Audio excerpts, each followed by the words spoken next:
I still remember the very first time I played Silent Hill 2. I was sitting with my friend in front of my giant CRT TV. As I watched James have his final revelation and reveal to Laura that he had been the one who killed Mary, I was left completely breathless. Then James left the room that he and Mary had shared into the hallway of the Lakeview Hotel, and this song started to play.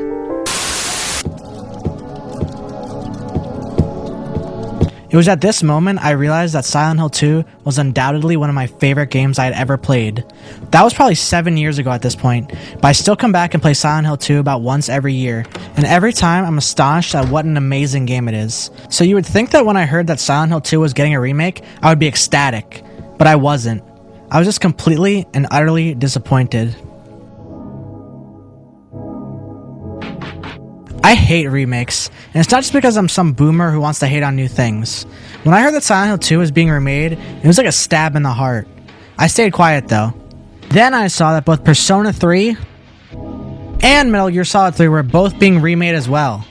Instantly I thought of all the people who would be robbed of playing the original versions of these amazing games. Countless people will play the remakes and think they've gotten the true experience, and now there's no need to play the original game. This is because remakes, at their heart, are intended to replace the original game. They have never in any way promoted playing the original game, because why would they? They're created to supplant the original game and make large video game developers more money. Someone buying a used copy of Metal Gear Solid 3 for $40 makes Konami zero money, and that's why remakes are made. Many people say that they have played Resident Evil 1, but digging deeper, how many of them have actually played the PS1 version versus the remake that came out years later? If they have played the remake, how many of them actually felt the desire to go and play the PS1 version? Resident Evil 1 Remake absolutely supplanted the original PS1 version, but this pervasive thought that remakes can replace the original games couldn't be further from the truth. Fundamentally, video games are a form of art.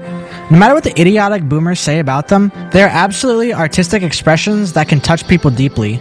With that said, it's a complete affront to their artistic expression to think that they need to be remade for modern audiences. Would it ever be suggested that the Mona Lisa be remade for modern audiences?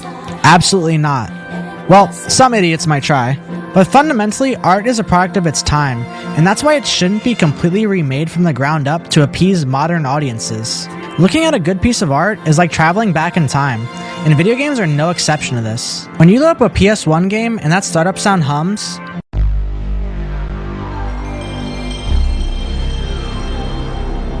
and you see the scanlines on your CRT, it's like being right back in the 1990s. When remakes replace the original game, as they so often do, we're robbing gamers of these amazing experiences. Even putting the experience of playing these old games aside, many remakes are just plain not as good as the original games. Many of them cut huge swaths of content from the original game. For example, the Resident Evil 2 Remake's B scenarios being complete carbon copies of the A scenarios, unlike in the original game where there's completely new content. Another example is the Resident Evil 3 Remake completely cutting the clock tower, which was a huge part of the original game. Many remakes also make completely unnecessary changes and fundamentally misunderstand the story that they are presenting. Likely because these remakes are made by people who had no connection to the original games whatsoever. These same people are also always the ones who cannot help but inserting their own political opinions into their twisted version of the original game. Every time I see a remake, I can't help but think of the countless hours of their heart and soul the original dev team put into making a work of art, and how it's all being erased by people who don't understand the game at all. The Silent Hill 2 remake hasn't even come out yet, and yet the original artwork is already being erased by remake artwork. The point is, at the end of the day, art should absolutely be preserved in its original form. When developers create remakes in a misguided attempt to reimagine games for the modern audience, there's just simply so much to lose with so little to gain. It's never games that had a good potential but just weren't executed right that are being remade. It's always the most critically acclaimed games of all time that are regarded by many as masterpieces. Just look at the Metacritic for Silent Hill 2, Persona 3, and Metal Gear Solid 3. Remakes aren't made to improve upon games that miss out on their potential. They're created to cash in on brand recognition. The games that are being remade nowadays are close to perfect in almost every way, so the fact that people are excited for these remakes is flabbergasting.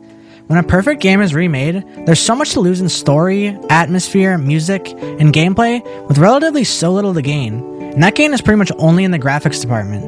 Do people really care about graphics so much? The most unimportant, transitory part of a game? If graphics mattered half as much as they're made out to nowadays, games like Gotham Knights would be regarded as masterpieces. But they're not, because graphics mean absolutely nothing when it comes to how good a game actually is. And when it comes to visuals, the art style of a game is so much more important than the actual graphical fidelity. To be clear, it's not bad to improve a game's graphics. There's no problem with something like a remaster when it's done right.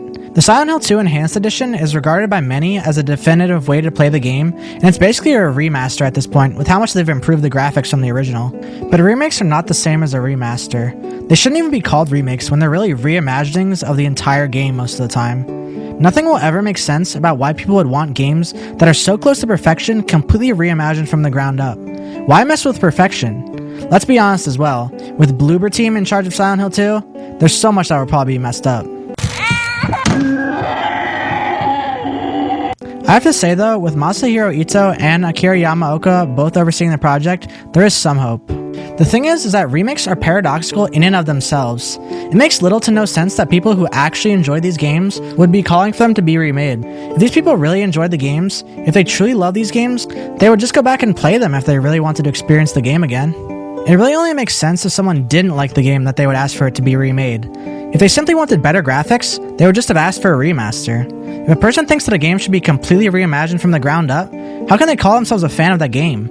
A remake will never just be a graphical improvement.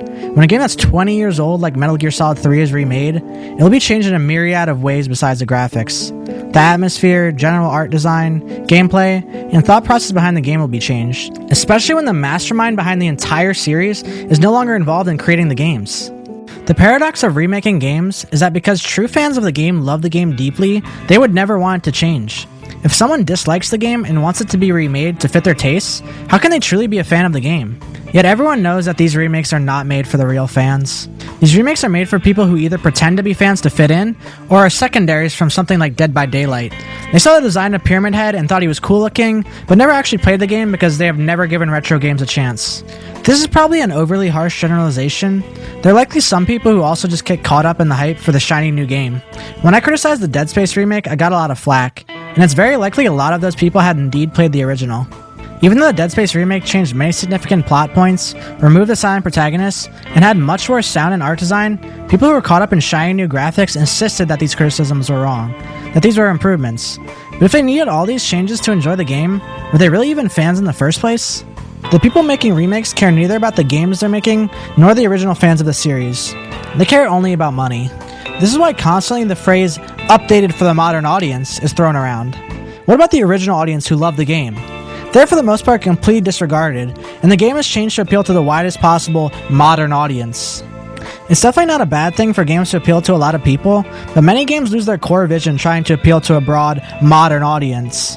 With something like Silent Hill 2, it's a horror game. It's meant to be scary. Scary games can be off-putting to many people. I'm not saying this will happen, but many times remakes lose their core vision by trying to appeal to a broader audience and lose their true fans along the way. For example, Resident Evil 3, which was a scary horror game, became just another action shooter when it was remade. Jill and Carlos blasted their way through the enemies, and Nemesis was a completely toothless villain that never once instilled fear like he had in the original.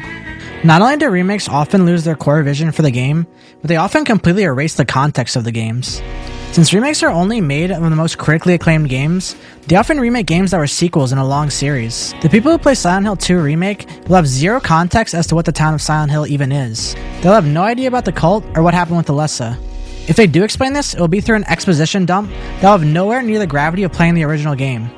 Something else that is almost never talked about is that the gravity of the twist at the end of Silent Hill 2 is exacerbated so much by having played the original Silent Hill first.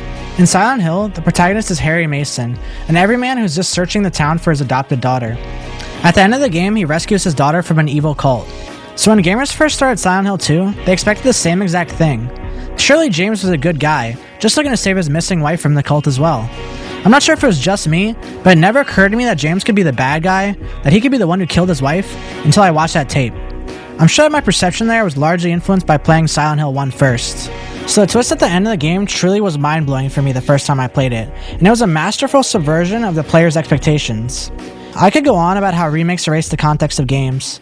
The people who play Metal Gear Delta as their first Metal Gear game will have zero context as to who Big Boss is, or who Assad is, or why they're significant in any way. It used to be that playing retro games was a badge of honor, and gamers were encouraged to start at the beginning of a series to understand the full context.